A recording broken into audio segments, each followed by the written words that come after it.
grand final. And that grand final was against Bjergsen's TSM. He had a lot of very different players around him at that particular time. And at that particular point, TSM 3-0'd them pretty considerably easily. So looking forward to seeing what this second rematch between these two squads is going to show for us.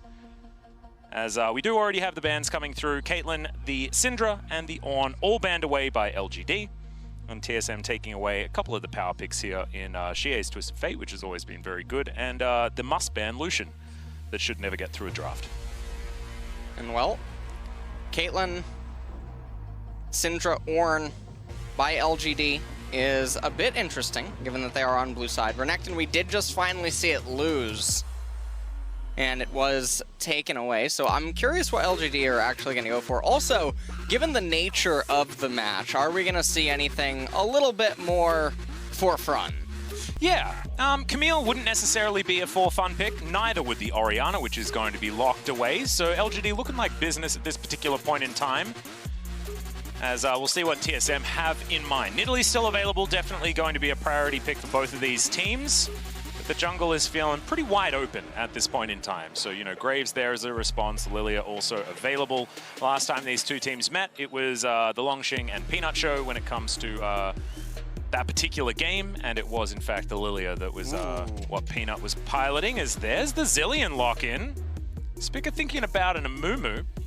As that might be a shout out to our friend Cloud Templar, who is currently commentating the Korean broadcast of the World Championships as we speak. I spoke to him backstage and I was like, "Are you worried about Gen G?" And he's like, "No, I'm worried about LCS."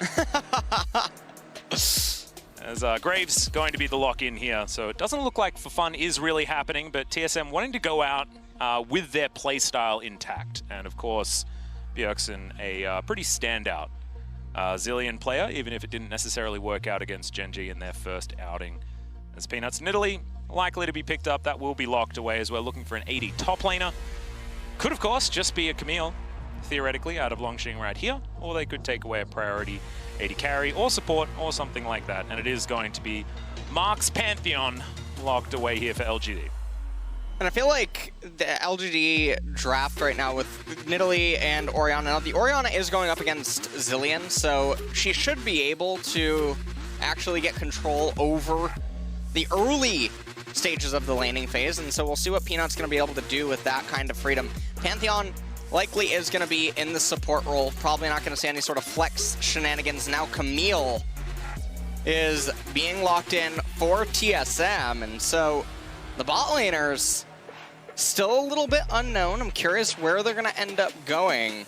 Curious about what the bans are that LGD are going to throw out at them, as well as there's the Jax ban away from Longxing. Not going to want to see any of those Jax into Camille matchups that we've seen be pretty Jax favored, actually, in the couple of matches that we have seen, although nameplates do certainly play a part in that one. Tahm Kench going to be taken off the board here, as LGD do target Bifrost just a little bit. Senna still available, could likely be somewhere that TSM want to go. Senna has been very, very strong despite her loss in the previous game as Electric Bear hits the bench.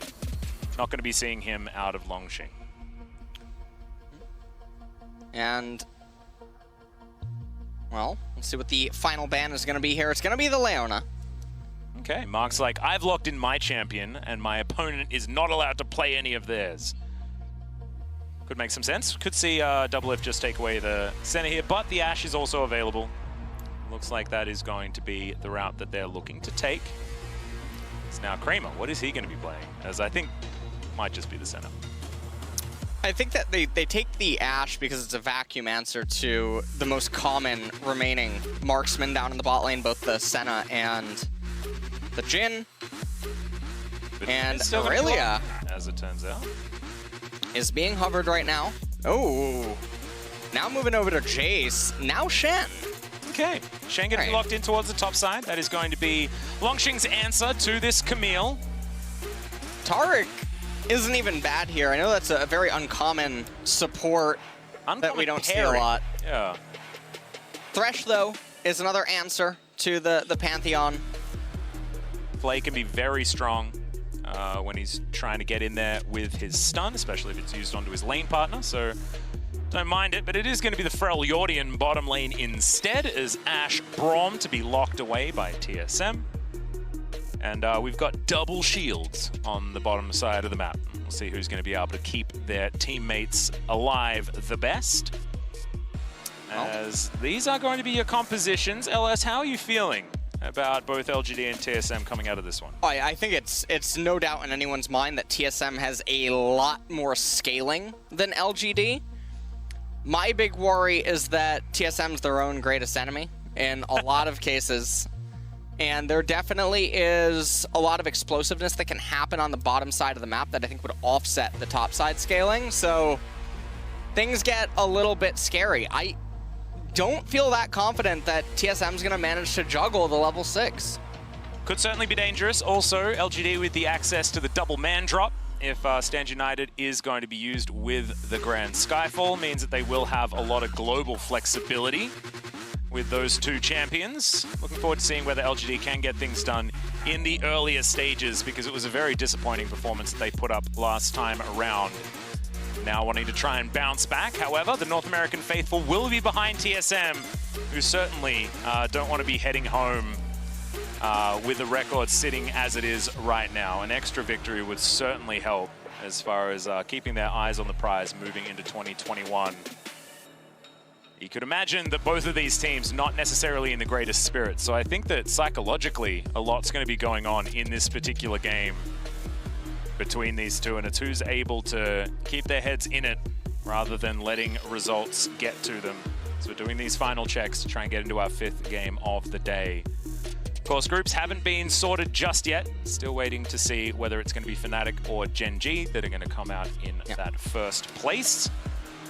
But at the moment, it's looking a little bit like Fnatic. Now, we do have 3rd and 4th confirmed. Yes, LGD and TSM. 3rd and 4th are indeed confirmed. Now, the important thing here for TSM is that they don't go winless. That is basically what they are trying to fight back against right now. Yeah. And so there is that on the line. As far as North America is concerned now, it all does come down to FlyQuest in Group D. Yep. To try to get out. We're going to need as many trees planted as possible moving into our next group. A group that will be very, very difficult for North America, considering the other combatants. Top Esports have looked absolutely dominant. Even though a lot of people are talking about Damwon, I think that at least equally as dangerous is a team like Top. Derek's going to be in there as well. But let's focus back onto this match, as we already have 40 seconds elapsed. So we hop into it. Some backs to come down. Checking the summoner spells to see whether anything has actually occurred. And the answer is no.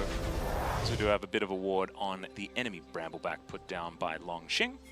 The Surgeon Shen, going back to some old favorites there when it comes to Shen skins. One of my personal favorites as well. The way that you used to be able to just throw scalpels at people when it was old Shen, just felt right to me. True. I liked it. Did feel a lot better. TSM now, they're going to start off with clearing the vision inside of their own jungle. Bjergsen does get the ward, so he's already at 1 CS. Amazing. There we go. Before the lane's even started. Now, he also does hit level 2 now off the first wave. Ooh, true. So that is pretty nice. Xie, understanding that Zilean has a really hard time farming underneath the turret, so I think he's going to try to just shove in really fast while the minions are at different layered HP values and make things really hard. Yep, picks up that bomb as well just to deny its damage onto the minion wave and allow his shove to continue as Longxing throws out some empowered autos onto Broken Blade. See, they're just sort of testing the waters here in this lane for the time being. Broken Blade probably happy to not have to deal with Longxing's Renekton yet again. Last time around, it certainly wasn't an easy lane, and you can see right now things going much better for the TSM top laner. Yeah, Broken Blade definitely has control over this lane so far. And Longxing now finally going to ding level 2 himself. Peanut, meanwhile, down here, clearing the Wolf Camp. Not going to use any of the patience on it, which is a little bit surprising. It's one of the mini-games that I know China is very critical of. Oh, yeah. Like Ning's clear speed inside of the jungle. So Peanut with almost a full patience clear on the Wolves right there. That's a virtue, is what I've heard said. So I don't mind it whatsoever. Hawkshot flies through, just trying to scout out Peanut, and he will be spotted. Great aim out of double lift there. Not going to deter Peanut for the minute, as Bjergsen down to about 100 actually, as the clockwork wind-up is working the flash forward, and there it is, first blood for Xie's solo kill in the mid lane at 3 minutes. And that is a very big solo kill. So many minions in front of the turret. Now Bjergsen is going to TP back, but now the wave is going to bounce back in. He has more than enough time. Xie is going to be able to just come off the reset now with such an item advantage. It's going to be really hard now for Zilean to play. Well, Longshen getting shoved in here towards the top side. You can see Spica is in the area to try and put some pressure in. Looking for a potential dive, maybe. But it is difficult to lock down a Shen without something catastrophic going on. That taunt can be a big problem. Yeah, it's not even just the turret that's the problem here for Spica. It's also that Shen's W is so effective against Braves. Oh! Good hookshot time. Really close call, yeah. That's something that you certainly have to be wary of, and he absolutely played that well. And now the back going to come through from Longxing. So far, early game advantage for LGD as Xie continuing to put pressure onto Bjergsen. See that health bar really not very high for Bjergsen at the moment. He's getting a lot of pressure on him, landing the bombs, but command protect and the orb circulating Xie certainly going to help out. That extra armor and MR is actually a big deal in the early game. Yeah. For the Orianna. Try not to leave your ball in the lane when you're taking damage, guys. That's the PSA. As Peanut, he's going to hop out. Spica making his way around. Ooh, the cannon. Yeah. Oh man, this is so much pressure. Xie almost dirty farming between mid lane turrets. That's not something I thought was possible. Of course, this is a difficult lane for the Zilean, but after that solo kill, it is almost impossible. And I think this is one of the highlights, actually, of Worlds, is when Bjergsen has picked a Zilean, unlike in North America, where he was winning lanes or almost going even in hard counter matchups. On the world stage, Orianna is getting the better end of him. Hold on. Yeah, this is looking a little bit better. Shockwave comes through, the flash into it there as the exhaust comes down. The bomb is going to go on top of Xie, and it is going to explode, but Xie takes a while to die, and Spica is going to be the one that picks up the kill. So, 1-1 now in the earlier stages, and that is going to close the gold gap, regardless of how small it is. A little bit of a freeze up here by Broken Blade. Thought I felt a little bit chilly. As Mark's looking to try and hold this wave for Xie the best he can. Has himself the shield, but Spica comes down. End of the line might just be that, but no, Mark is going to survive for the minute.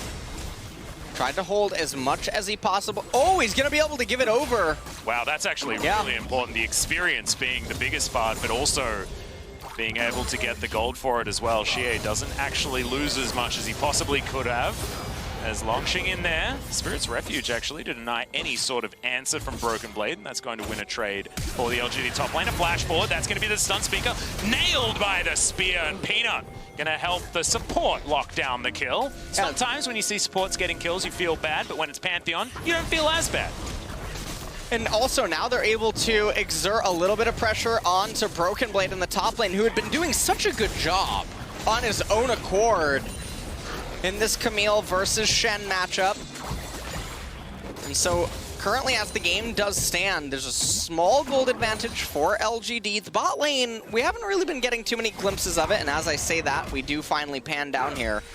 Kramer a little ahead in the CS department, but it's definitely not the end of the world. I mean, Kramer hasn't had a lane partner for the last 2.5 minutes, so you'd probably say having a slight CS advantage is not what you would expect from the LGD 80 carry. Mark is finally going to turn back up here towards the bottom lane as the Dancing Grenade looks to try and even out the lane state. Volleys even being avoided.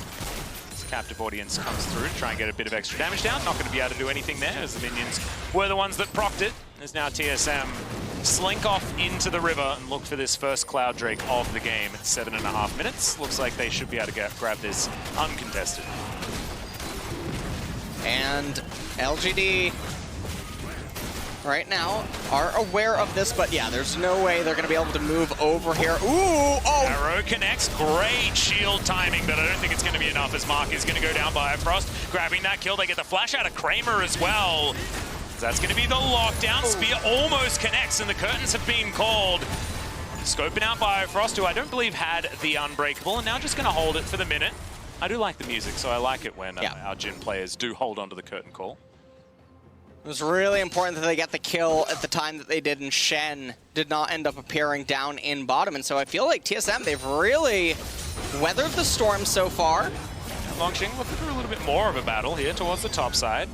Guessed wrong for when Broken Blade was going to be answering back. Of course, precision protocol is a little bit more difficult when there's a Spirit's Refuge, and the mini-game in this matchup is timing both of those abilities. And everything that's happening right now, 4 minutes until the next Ocean Dragon. It's not another high-priority dragon necessarily that either team wants to go out of their way to get. And so we'll see what the map state ends up looking like as we do near that. LGD, they are still ahead by about 1,000 gold. Now remember, TSM, it's assumed that they should be down in the gold department. It's the way that the lanes are supposed to basically be going. They're supposed to be bleeding some CS, some EXP, likely some turret plates. So the gold score is not totally indicative of what's really happening in the game. TSM are really in a pretty fine spot, all things considered. Yep, it's not the end of the world. However, LGD, if they continue on their current course, it's certainly looking good for them as the game goes on. But I'm glad you bring that up, because of course, scaling is something that can make the gold at the top of the screen feel a little bit misleading, and is of course the case here. Bjergsen hasn't been pushed out of too much CS. I believe even BDD's set caused more of a CS discrepancy than Xie's Orianna has in this particular game. So not absolutely terrible.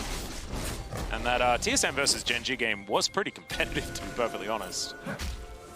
Biofrost down here, just clearing out vision where he can. Doublelift taking care of the minion wave. TSM have somewhat stabilized. It's Peanuts making another pass through his jungle, probably heading towards his Grump next to make sure he's taken as many of the camps as possible. And Kramer has been zoned entirely away from this outer turret.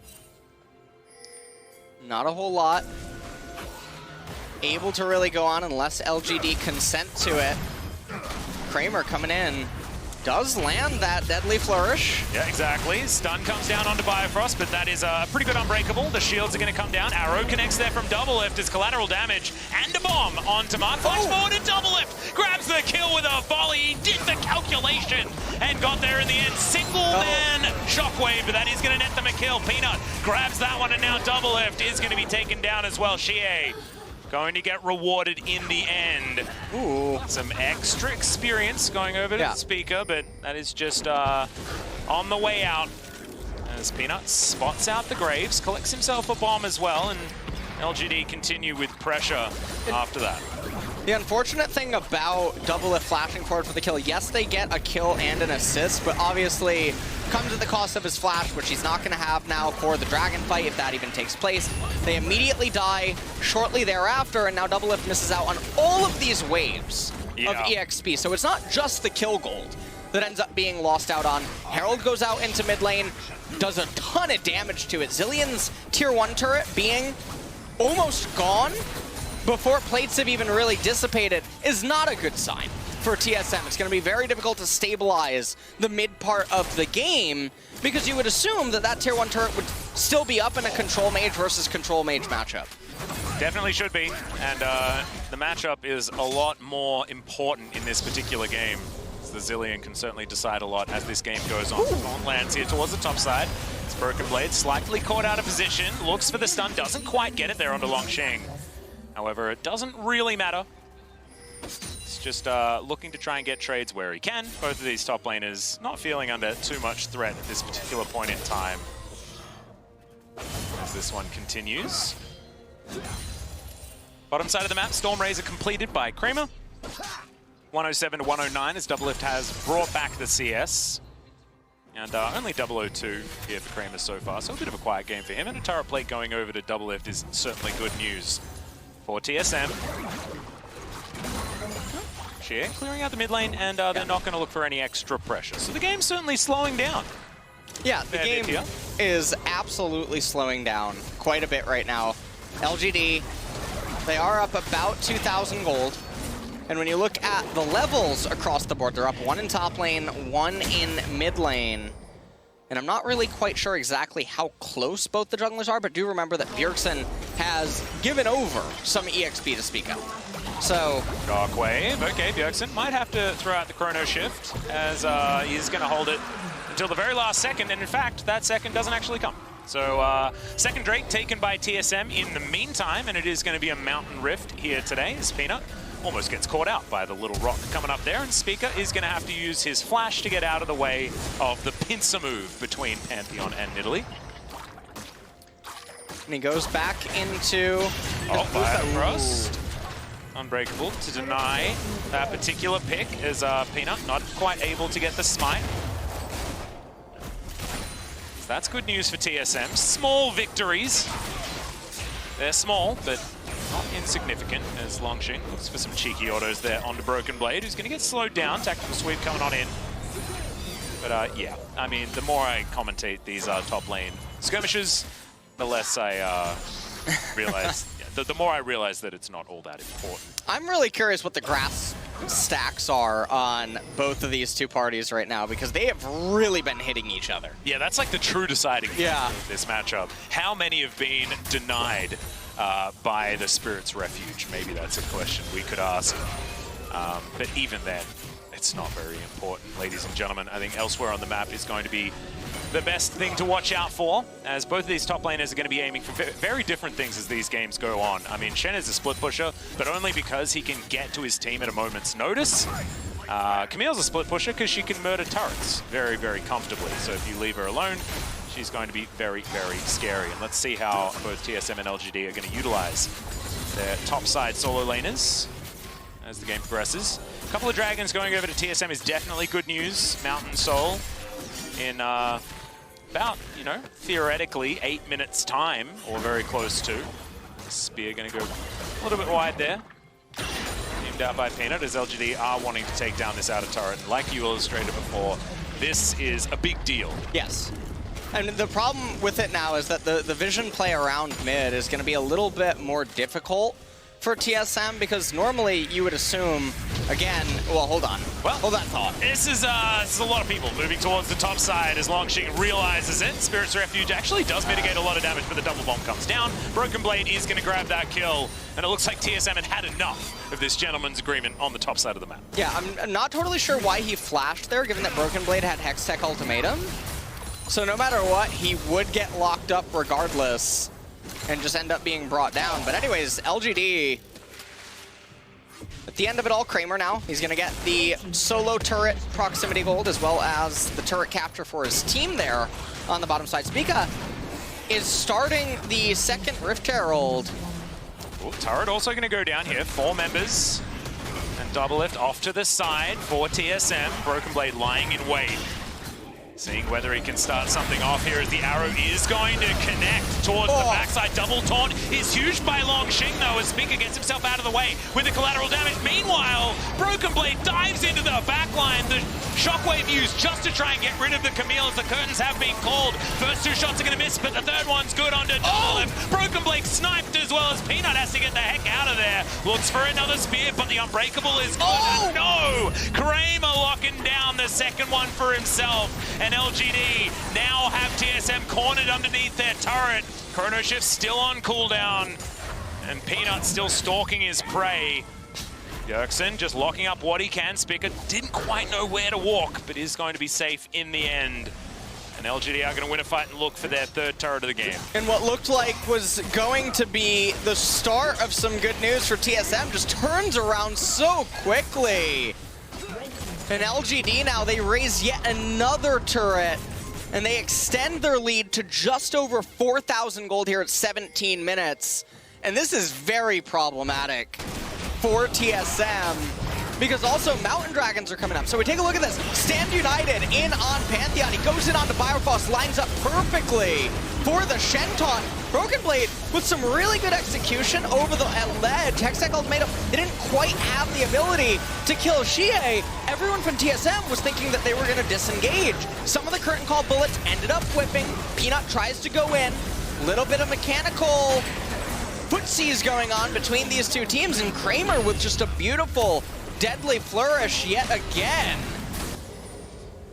And I actually, like, oftentimes you see a lot of value coming out of a Zilean when a team is very all-in with their team fights, right? When they've got a lot of abilities to land you on top of your opponent, not quite as many to get out, as I might have to hold my thought as Broken Blade looking for a bit of a fight here, finds the hook shot, dives on top of Peanut, but misses the stun.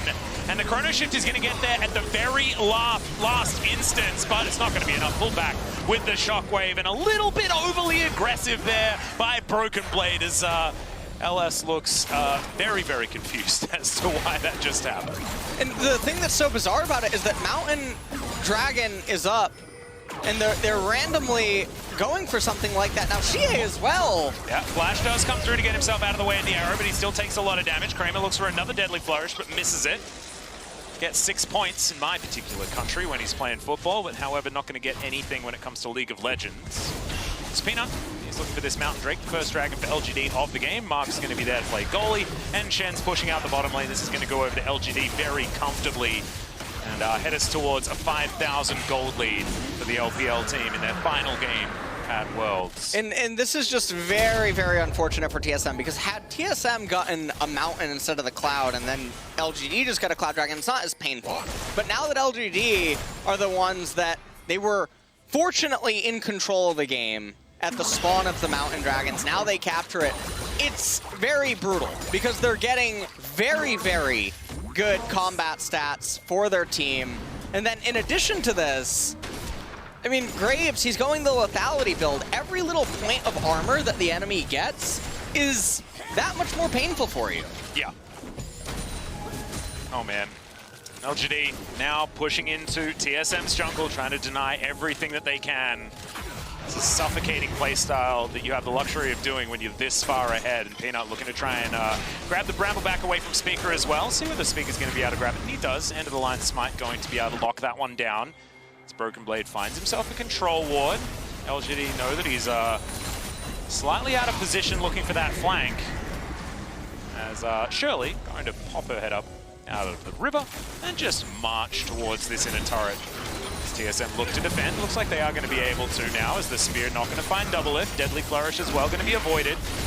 And Shirley, like we say, is not going to be able to find too much. Smark looking for some poke. LGD's dash in, dash out comp just makes it so comfortable playing around even the frustrations of the Zilean Chrono Shift, meaning that, you know, if you pick someone out, but then you're just in a team fight, does mean that things can be difficult, as there's the curtains. They have been called. Looking for Biofrost there in the back line. That's a bit of some wanted bullet bending there from Kramer, but not able to lock down the kill onto Biofrost. Things are going very well right now for LGD. TSM are just trying to buy themselves more and more time to continue to scale up. Camille still ways away from getting to the point where she's going to become a very scary menace. Bjergsen doesn't even have a second core item completed yet. Rod of Ages, still 2 minutes left until it hits max stack. Yep, did manage to get it though, so that's certainly the time gate taken care of for the Zilean. Probably sitting on a bit of gold as well, as he's just looking to try and get as much into the coffers as possible before the next team fight. As Biofrost going to get slowed down, Unbreakable. Going to be reactionary, not exactly in time. But now Mark has to flash, actually, a little bit overly aggressive as the arrow sails by majestically. A slight walk south was what LGD used in order to avoid that one. The Baron was poked, but not going to be committed to at this point in time. Well, 2 minutes until that Mountain Dragon is going to come up. And if LGD gets that one, 12% increased resistances as champions are nearing max level, so the resistances are going to be at their highest. for the amplification. It's going to be very obnoxious for TSM, especially because they're all about sustained, persistent damage in their team comp. It's not a pick comp or anything of that nature, so lots of value going to be there for LGD. Yeah, and LGD just have so many poke options as well. Even, you know, the Pantheon having his spear that he can throw out. So Peanut can just fish for opportunities where he sees fit, and then LGD can time when they want to go in. And Longxing always has his ultimate to make sure that everyone stays safe. As back going to come through from Broken Blade, we'll see what he can actually afford. Looks like Ravenous Hydra is going to be the next item that he's looking for. It's now in the base. Not quite going to be there just yet. Mr. Caulfield's Warhammer to augment the rest of his build. Looks like he might just be leaving the Tiamat there, heading towards something like a Death Stance. Deadly Flourish. Very nice snipe. Make sure that Kramer can get all the experience and gold from these minions. Well, I want to ask you a question, Elliot. Go ahead. Go ahead. I was just wondering about the percentage chance of TSM winning this game. Do you have it? Ooh, yeah, I think, no, I don't. What are we looking at? I just want to know the situation. How worried should we be? I would, like, if you ask, you know, my life depended on it, I would say less than 5%. Less than 5? Yeah. I'm curious what Tim would say on Twitter if you've been following his bots predictions. Oh? Evaluating the game state. No, I haven't seen that. I have seen this team fight start off as Biofrost taking a bit of damage. Speaker, oh, not going to get hit by that one, but the curtains come on through, and that is going to be one of the not hitting. Last bullet going to connect onto Biofrost, but no one on TSM is going to be taken down just yet. This is a fight around this second Mountain Drake. But LGD do have positional advantage on, and TSM not feeling strong enough to fight it, and I do not blame them. And LGD getting this next dragon, I mean, they just draw closer and closer. It is still 10 minutes until the Mountain Soul, which is more than enough time for Zilean to get to third item, Camille to get to third item.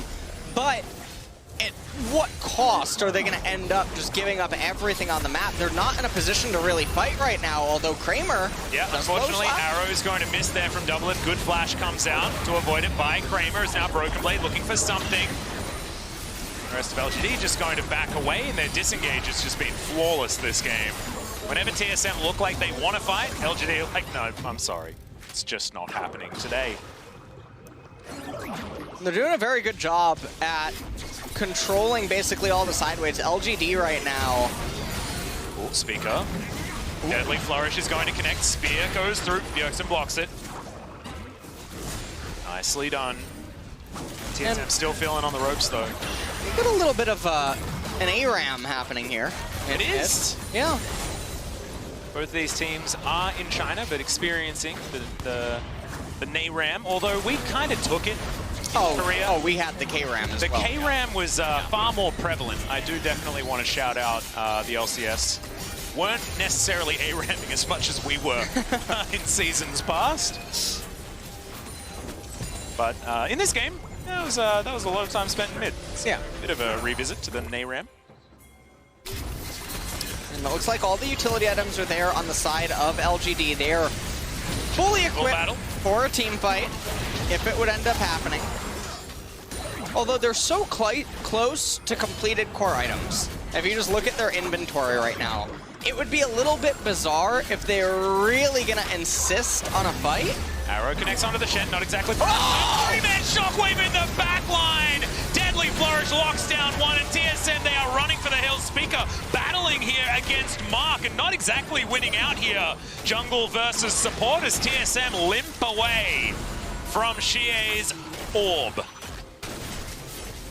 And just now, TSM, they're forced to go on the full retreat. Double if no summoner spells, and now LGD, they have total control with what they want to do. They're actually not going to start the Baron.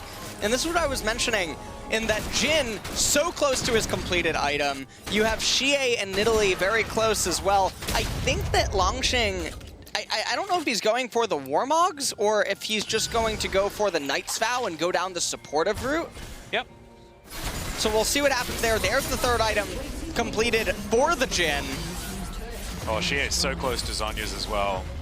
This is 3 items coming through from 2 of the most notable 3-item champions in Orianna and the Jhin. Jhin with these particular ones collected. Very similar to a lot of our crit AD carries, but he's no exception, absolutely.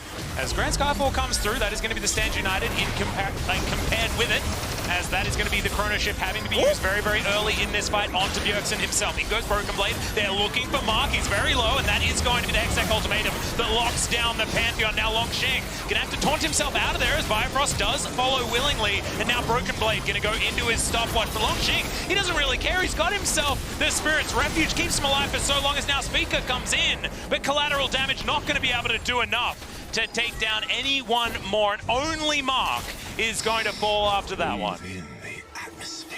And Jhin definitely sounds scary, which is Yes. walking away. Now, Kramer was not there, basically, during the fight when it was at its peak moment. So, a little bit overzealous was LGD. Double lift, no summoners, no Enchanted Crystal Arrow. All 4 bullets are going to land. Okay. Deadly Flourish as well. Okay, Kramer, chill out, mate.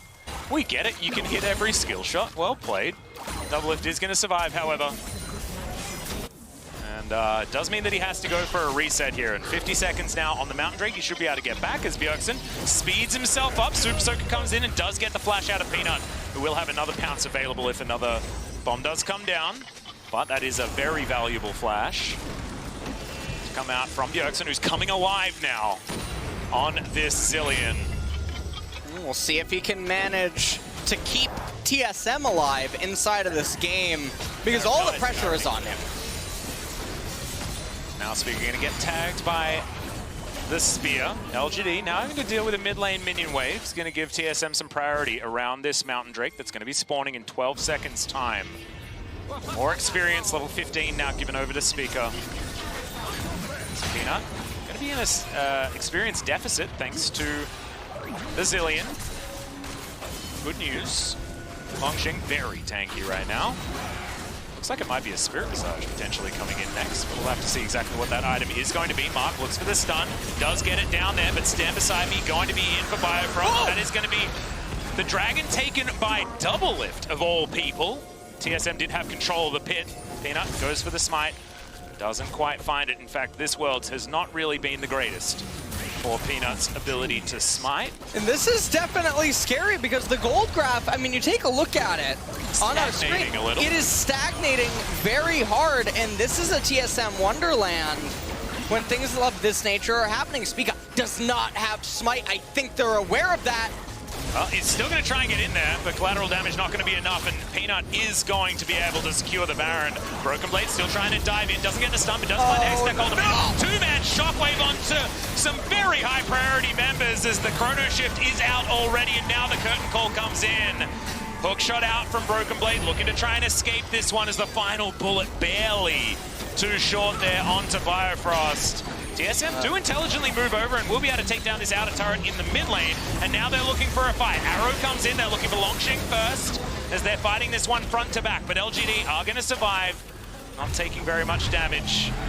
TSM not going to bite off more than they can chew, and that's just LGD. I mean, there was a fight in there somewhere, but the result is Baron for LGD. Yeah.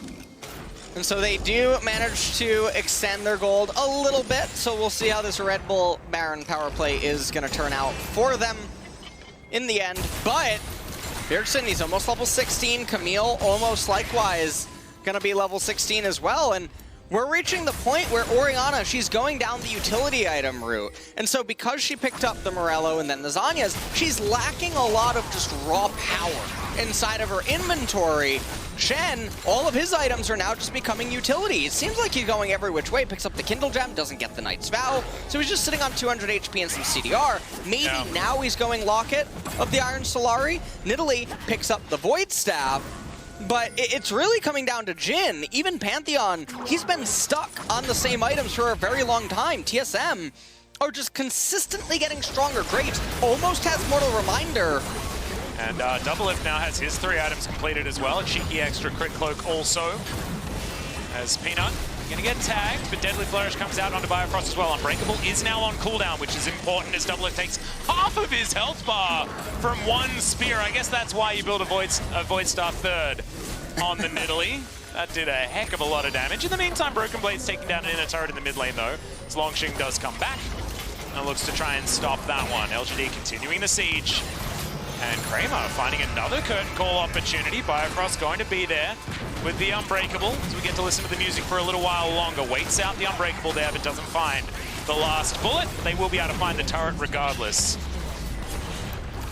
And this is just going to be LGD brute forcing through the bottom lane. Going to be able to take that inhibitor without any response by TSM.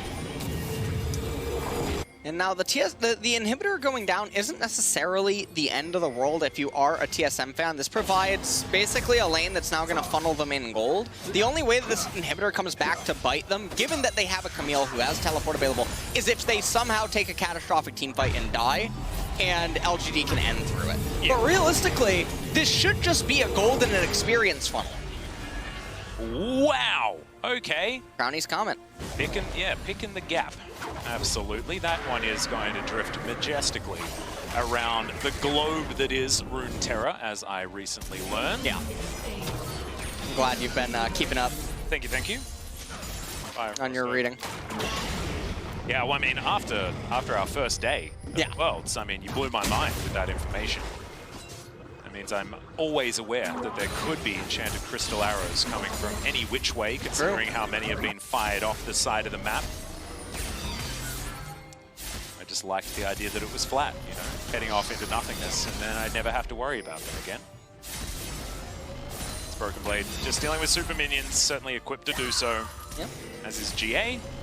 So basically double GA. This Chrono Shift going to be there for Bjergsen if they are going to teamfight around the Camille. It's a lot of extra lives. And here's one of the other things about that inhibitor being down. It's in close proximity to the major neutral that is the Mountain Drake that's coming up. And this is also Soul Point. So, doesn't look like TSM maybe are that interested. Oh no, I think they are. Bjergsen is speeding his way down here. They gotta be really careful though. They don't have, okay, well that's balanced. And LGD trying to poke them out right now with Nidalee. Longxing coming over from the left-hand side. He has a natural given flank. No teleport needed for this one. Yeah, Broken Blade thought that he was in position for a flank as well, but it has... Starting to think like LGD wants to figure that one out. Deadly Flourish is somehow going to connect. Hitbox question mark, as that is going to be the Hextech ultimatum. SGA might be going down. Good arrow is going to connect, but Kramer going to flash on over. He's going to join the Camille, try and take her down first in this fight, but the Chrono Shift is going to get in there. As Bjergsen's going to help him out. He's still alive in this fight, as Mark may not be so lucky. Collateral damage ties him up there. As Bjergsen's so close to death, but he's going to keep himself alive. Now Longxing looking for double lift and will find him. Broken Blade trying to hookshot his way out, but may not be able to get there. The spear will connect. Speaker, can they get this 2v2 is the question, as there's the stun, smoke screen, try and get the Nidalee out of there. Longxing is very, very tanky. Spirit's Refuge is busted in this instance. And Broken Blade is eventually going to have the precision and the protocol to be able to grab the Shen. As Peanut's still looking for it, and this is the cutest little game of cat and mouse, or cat and graves, I guess. The smoke screen going to deny Peanut one more time. Collateral damage thrown down there. In the meantime, LGD, by the way, are winning the game. But this is fun. This part towards the bottom side of the map, this is what we want to see. As they are going to find Peanut, and that spear is not going to connect. The kitty cat lady just going to disappear. And Peanut now, he's going to turn his attention. It was the other way around. I'm getting all thrown out of whack because this game is just insane. What a chaotic series of events. That's going to be the third dragon going over. And everyone has a lot of resistances right now that are getting some nice amplification. So it's very mountainous. Yeah. Over LGD's way. Not entirely sure what their gaming house is, but it might be in the Alps, somewhere in China. What a chaotic fight. Now, I feel like the game is still now neck and neck, though. Inhibitor in bottom lane, because of that Nexus turret did almost end up falling in the base, but TSM were able to hang on to it. And now it looks like everyone's just cleaning up the waves right now. They don't want to lose any team fight and then lose the game. But hold on, we got a teleport. Yeah, we got the Hail Mary to come through from TSM. They're looking for Xie, who's now alone in an alcove. He does have Shockwave. He finds it on absolutely no one. And TSM will be able to lock down the Orianna. If that's not a panic Shockwave, then I've never seen one in my life. Oh, no. No. Are we looking for the back door? Is it happening? Oh, Jin in Pantheon. Are we going to trade Baron for Nexus? That has never been a good one. Oh, no. As LGD trying to keep them here. Oh, no. Yeah, Curtain Goal gonna come in. And yes, TSM, you did manage to get a Baron, but can you get out of here is the question. Empowered recalls are gonna come through, but there are no Nexus left remaining. One comes back. There are more people here. Can Longxing do it? Is the question. Is Peanut's gonna go golden? A few more auto attacks, and this one's gonna go down. Stage United keeps Peanut alive, and LGD do it. They trade Nexus for the Baron, and that's going to get them the victory. This game came down to pride, but damn, it was exciting. I'm blown away at the ending, Atlas. It looked like TSM were going to actually stabilize, get the Baron, have that persist into the Mountain Soul, and probably win the game. Their team comp was at the stage where it was vastly superior in a straight-up 5v5. Yeah, that wasn't exactly the Red Bull Baron power play that you were looking for on TSM's side, but I do understand why they're going for it, right? Because sometimes you get that point of desperation where you just need to make